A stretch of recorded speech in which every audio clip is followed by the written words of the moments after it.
So, Joseph, I'll let you start. What was your most exciting or favorite moment sports-wise of 2017? Okay, so for me, personally, I'd have to go with the World Series that concluded played in October, concluded in November. Me and our producer, Nathan and I, our producer, had a chance to go to Game 6, which was between the Dodgers and Astros, which was excellent. But I'm going to pick that event for a couple of reasons. One being the fact that this is the first trip back to the World Series for the Dodgers since 1988. So basically almost 30 years since they've been to the World Series. So they had the excitement in L.A. At an all-time high. Games 1 and 2, super high demand for tickets. It's a really big event in the city where, I think, and we've talked about this before, I think the Dodgers hold the top spot for sports franchises in the city, above the Lakers and above the Rams, of course, as well.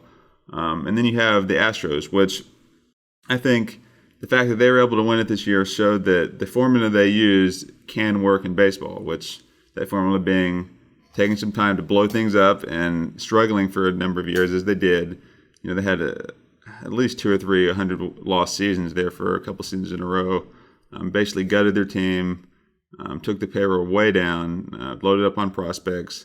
And when a team does that, it's very hard for their fans at the low point because they don't know if they'll ever come out of it. But I think they showed that that's a viable path to winning the World Series. And the Cubs did something similar the year before. But specifically with the Astros, some of the guys now that are going to be put at the forefront of Major League Baseball, like Altuve, Springer, Correa coming into his own, they're not just a team that won the World Series. They're a team that I think positioned themselves nicely for a few years to come in the future. And then you had that whole thing about Sports Illustrated predicting their World Series win on the cover a number of years back. So I just think that was just a big sports story of the year. And again, really excited to see that in person, see how that played out. And looking forward to seeing what they'll be able to do next year. Well, I think that's an excellent choice. The World Series was a very, very exciting World Series, and it was hard to follow one from last year when you had the Indians and the Cubs, but I think this one was just as exciting. Right, another Game 7. Another Game 7, that's exactly right, and you can't ask for much more than that in the World Series.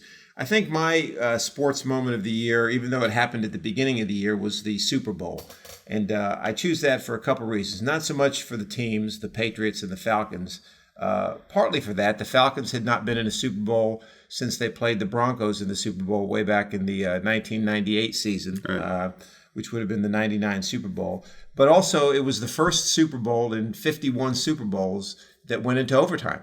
We had one against the Rams and the Titans that almost went into overtime, but this was the first one that went into overtime, which added to the excitement of the Super Bowl, because not only do you have a game for the World Championship, but a game now that's going to hinge on one play or one score. The second reason why I chose that game is because of the way it played out. For the first 2.5 quarters, it looked like a blowout. I mean, the Falcons looked like they had pretty much figured out how to stop the Patriots. People were starting to talk about, hey, the Falcons are the world champions. They've been able to beat the Patriots. And then all of a sudden, the Falcons got conservative. They started to try to run the football. They couldn't get first downs. The Patriots took over, and we saw the brilliance of Tom Brady again, being able to turn a 25-point deficit into an overtime and eventually a victory by carving up the Falcon defense with his short passes, finding those receivers across the middle. The Falcons tried to blitz him, which, again, we know you can't do.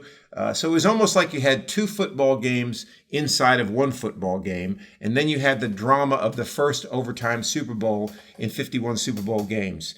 I'll also use that to kind of leapfrog to right now, since we're still in 2017, but at the end of 2017, is the fact that this year you have the possibility of another first in the Super Bowl.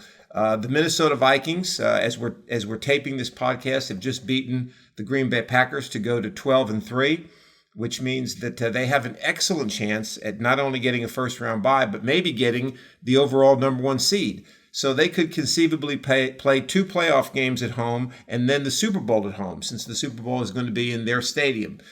So another chance for a first in Super Bowl lore if the Vikings can somehow get to the Super Bowl this year and play that game in their home stadium. I mean, how great of an advantage would that be for the Minnesota Vikings if they could sleep in their own beds and play in the Super Bowl? I mean, there's nothing more advantageous for a team than to not have to change their routine one bit and play in a championship football game. So that would be a tremendous advantage to them. So for me, it was the Super Bowl. For you, it was the World Series. And I know come 2018, we're going to have lots of other great sports moments that we could be talking about as well. Would you not agree with that? Absolutely. And talking about the Super Bowl with the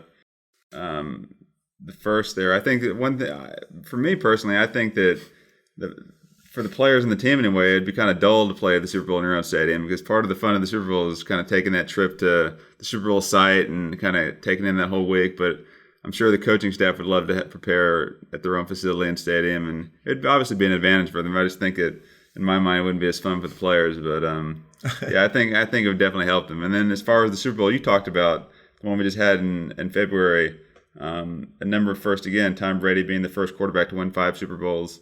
With that Super Bowl victory, and obviously he likes playing and he should play as long as he wants to play. But I thought that would have been a great opportunity for him to kind of ride off into the sunset, as they say, and retire. Where I don't think that his kind of legend or lore is going to be any higher than it was at that point. So I personally might have liked to see that, but again, just a great Super Bowl all over, and you can't go wrong with either one of our choices, I think.